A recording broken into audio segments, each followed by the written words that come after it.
So now is about a good time as any to interview. That's true. Interview. I keep forgetting. Yeah, yes, because we have had such a hard time with this entire thing. Hello. Let's go back. 2 weeks ago. 2 weeks ago. And 3 days. 3 days. We drove the bus home, and it was a happy day.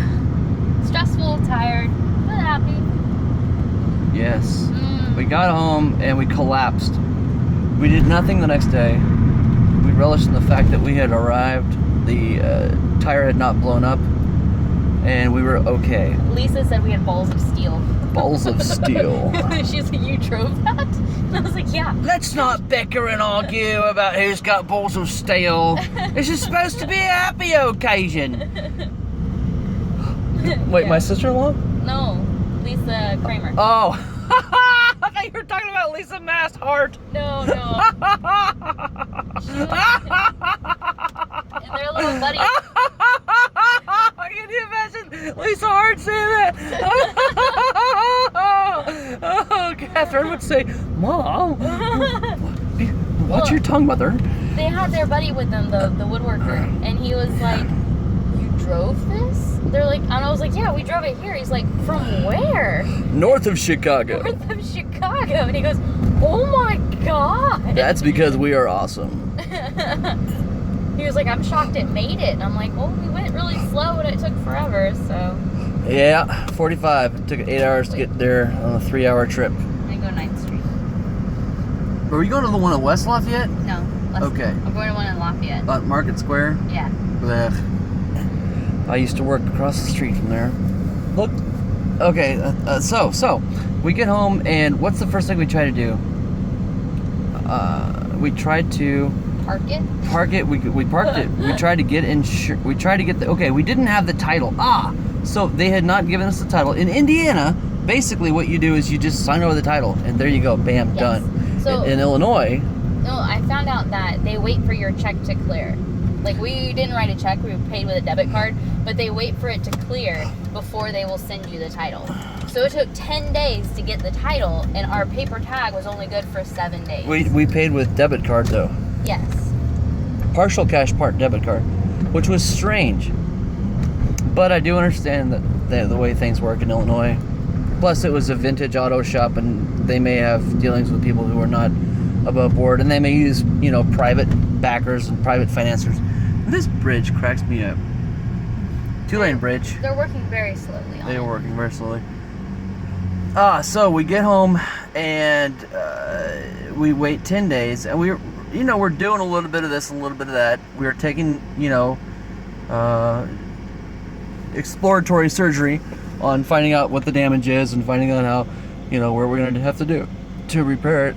And one day, and then it all kind of hits at once. One day after the tag expires. It was the same day we got the title. Okay, title comes in the mail. No, we didn't know this yet. No. We're outside working. Yeah. We're outside working. We suddenly feel a compulsion to go work. Yes. Like, it's like God, we believe that, in the Lord lives in our hearts. And so we believe the Holy Spirit speaks to us about certain things and tells us what's going on. So we immediately both feel compelled to go outside and work on the bus. We're out there for maybe 30 minutes? 30 minutes. When we kind of get an inkling that we should go across the street, take a break, and sit in the sun, or sit in the shade away from the sun. As we walk across the street, we stand in the shade of a tree.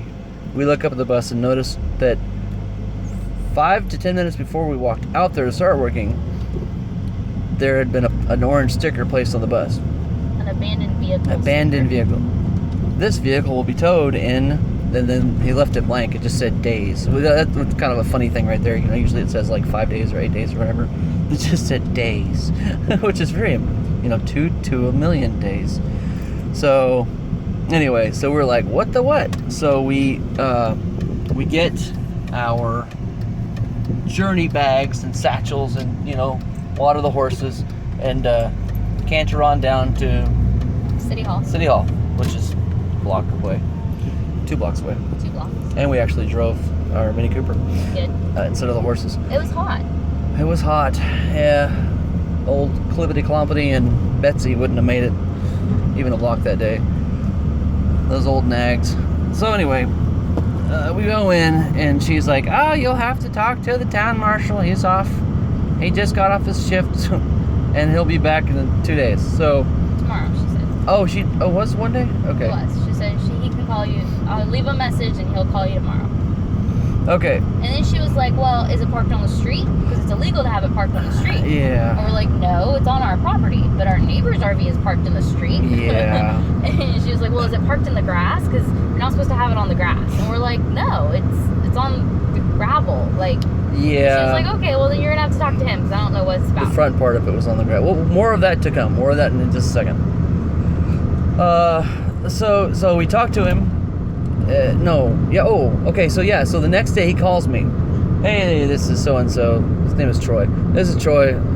I said, and I practiced this answer. "Yes, I just would like to know what I need to do to be in compliance, other than you blankety blank." So that's the wrong attitude to take towards law enforcement. You know, they're the low man on the totem pole a lot of times, and they're just trying to do the right thing and keep everybody in compliance. So I said that, and he said, "Well, I can come over and talk to you. We can run a VIN check." And I said, "Okay." So he said, "I'll be over pretty quick." So I waited until pretty quick was over, and then I waited a short time, then I waited a little while, and then I waited a while, and then right between a while and a long time, he came. You like those? Yes, dude. Yeah. So it's like between a smidgen and a pinch. So he came out 4 pinches later, and you know, just kind of pulled up, blocked traffic, just being a jerk, I guess. No, just kidding.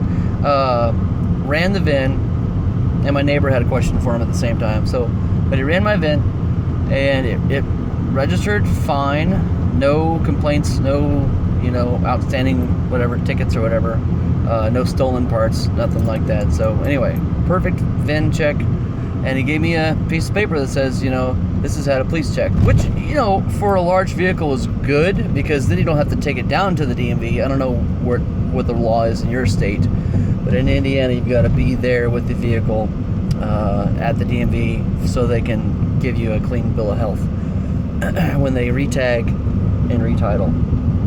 So, but because we had this piece of paper, we were safe. So then the next day, Talking about. What's our next thing that we did? So I came home and you were like, "It was a good day, we're good." And then it may have been the next day or the 2 days later, we went to the BMV to get the title done. DMV here. B. It's a B here. Is it a V? Yeah. Have I been doing it backwards this whole time? Yeah. Department is Oklahoma, Bureau is Indiana. So the BMV here. Yeah. Okay. Because Oklahoma is just crazy what you got to do to change ownership vehicles there. All DMVs in Oklahoma are insanity. Yeah, you've got to be in front of a notary to do anything, really. So more power to you. You might as well just drive to Texas to do it. Yes. So we went to we had, first of all, because of the county we live in is so sparsely populated, there's 2 DMVs kind of in 2 towns. One is in the township, proper, and then the other is in the largest village on the other side of the county, and they're in the county seat Monday, Wednesday, Friday, and then they're in the other city Tuesday, Thursday. So didn't he come out to look at the bus on a Friday, and then we went to get the thing on a Monday? Was it that way? So we waited so. the weekend in trepidation and fear. Yeah, so they would just come towed away, I guess. Yeah. Oh, yeah. We took the sticker off before the glue had set, which is good because the glue on those things are just instant. The sun hits that thing, somehow the glue and the paper become one flesh, and neither the two, what God has put together, no man should put asunder. So anyway, so we go to the BMV and we talk to them, and we're getting the title done, and that takes like an hour. Oh, well, first of all, yeah, we get it all done, but then we realized that they had done the title wrong. And no, not the title. It was transfer of sale. The taxes. Sales tax sheet. The sales tax sheet. They put my name as Julie. Old Julie here. Old Julie Hart. Old Julie Hart. Pay her taxes. Who apparently lives on... The street was wrong or something? No, it was Julie, and then they didn't sign the bottom. Yeah, Julie, they didn't sign the bottom, and then, they also put that was, no, they did put motorhome. No, they put automobile. But they put automobile, yes. BMV said it's okay. Okay, that was the only mistake that we could have gotten away with. Yeah. Because on the title it said motorhome or mobile home, I can't remember one of the two. Motor? Okay. Yeah. Which that was an issue because the insurance, the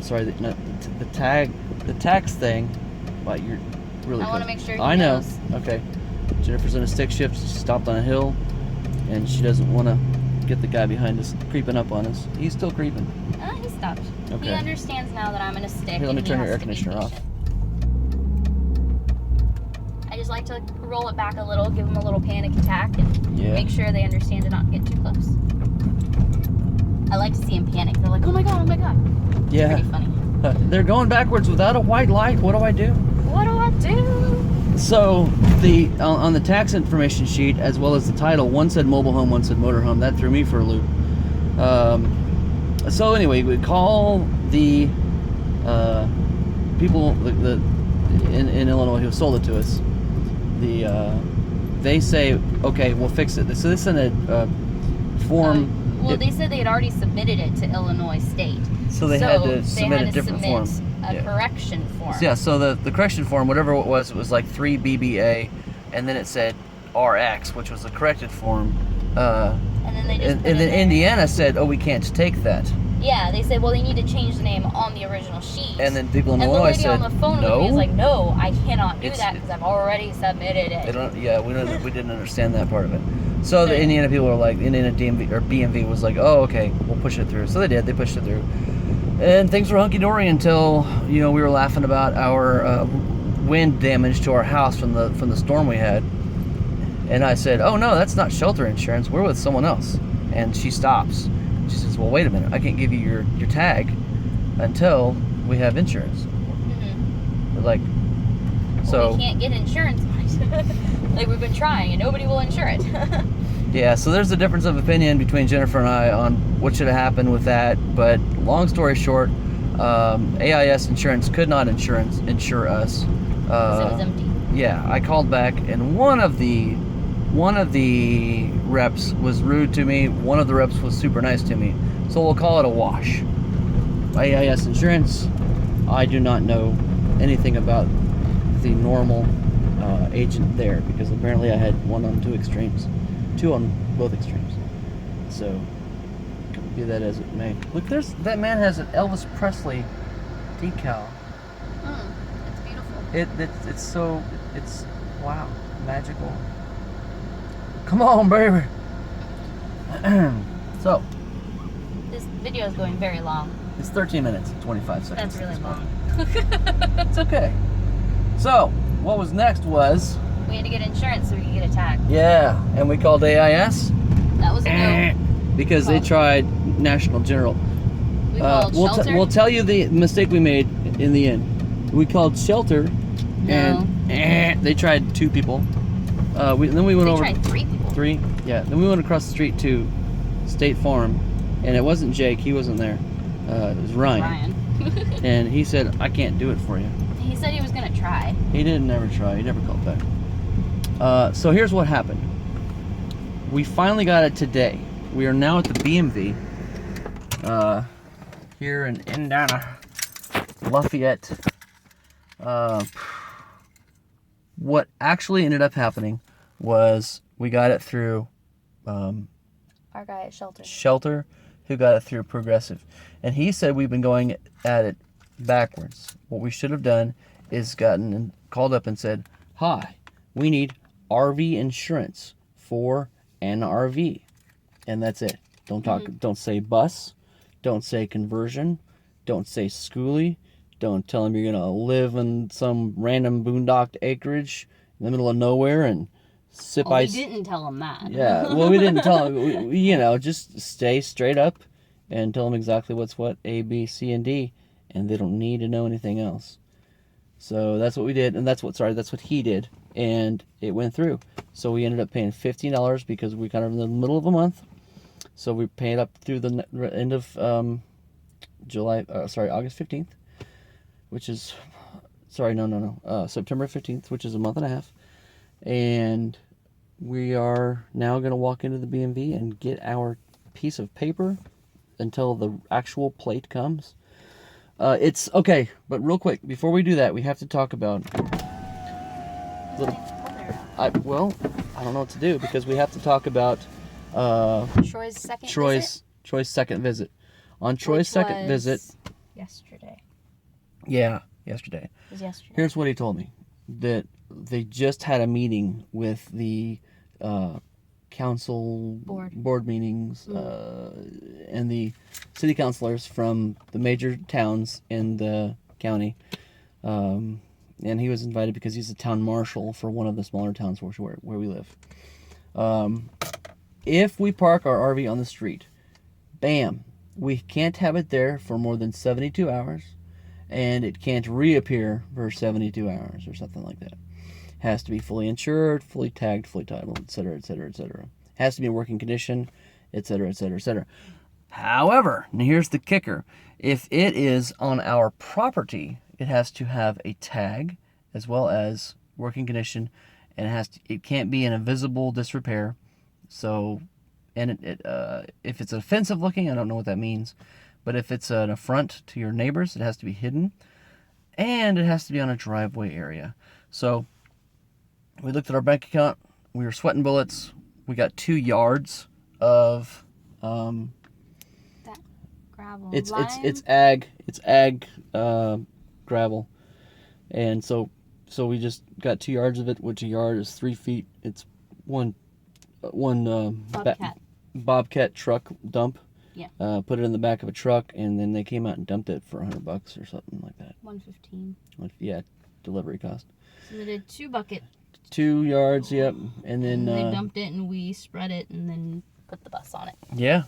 So now we have it operational for Jim, who is the county neighborhood code enforcement, something to that effect.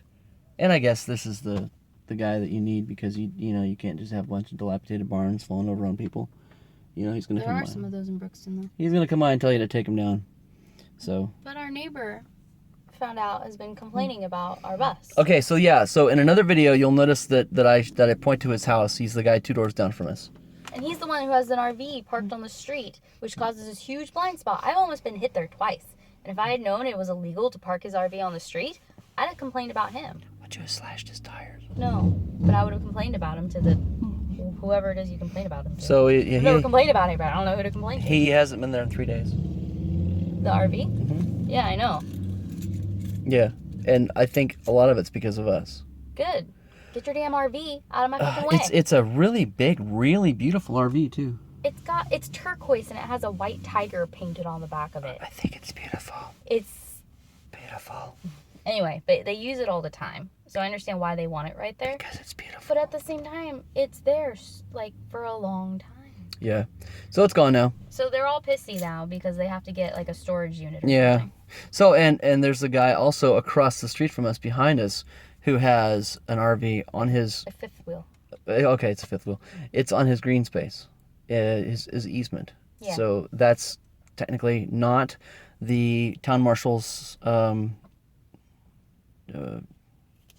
jurisdiction, because it's now under Jim's jurisdiction. So we've appeased one enemy, and we found out he wasn't even an enemy. Yep. All right. Anyway, that's the long story. We need to go get in line. Yep. Okay. I see a lot of people. Hooray.